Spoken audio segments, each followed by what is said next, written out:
আপনি চাকরি করেন, আপনার মায়না দেয় ওই গরিব কৃষক, আপনার মায়না দেয় ওই গরিব শ্রমিক, আপনার সংসার চলে ওই টাকায়, আমি গাড়ি চলি ওই টাকায়, আমরা বাড়িতে থাকি ওদের টাকায়।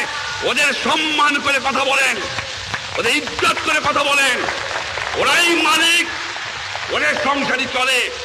এ বেটা কোত্থেকে আসলি?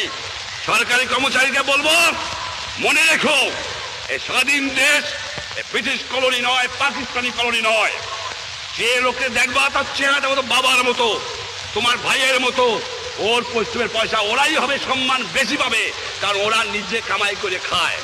আর তোমরা কাজ করিয়া, একটা কথা জিজ্ঞাসা করি আপনাদের কাছে, মনে করবেন না কিছু, আমাদের কাছে জিজ্ঞাসা করি, আপনাদের বলবো কেন, আমি তো আপনাদের একজন। আমাদের লেখাপড়া শিখাইছে কিনা? আমার বাপ মা, আমরা মনে করি বাপ মা। আমাদের লেখাপড়া শিখাইছে কে? আমার আজ ডাক্তারি পাস করায় কে?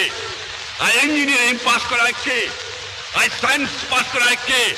আজ বৈজ্ঞানিক করে কে? আজ অফিসার করে কে?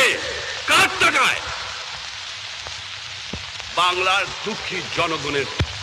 আপনাদের কাছে আমার জিজ্ঞাসা, শিক্ষিত ভাইরা, আপনার লেখাপড়ার খরচ করে দিয়েছে শুধু আপনার সংসার দেখার জন্য নয়, আপনার ছেলে মেয়ে দেখার জন্য নয়, দিয়েছে তাদের আপনি কাজ করবেন, সেবা করবেন।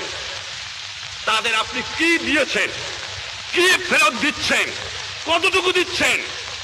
তার টাকায় ইঞ্জিনিয়ার সাহেব, তার টাকায় ডাক্তার সাহেব, তার টাকায় অফিসার সাহেব, তার টাকায় রাজনীতিবিদ সাহেব, তার টাকায় মেম্বার সাহেব, তার টাকায় সব সাহেব।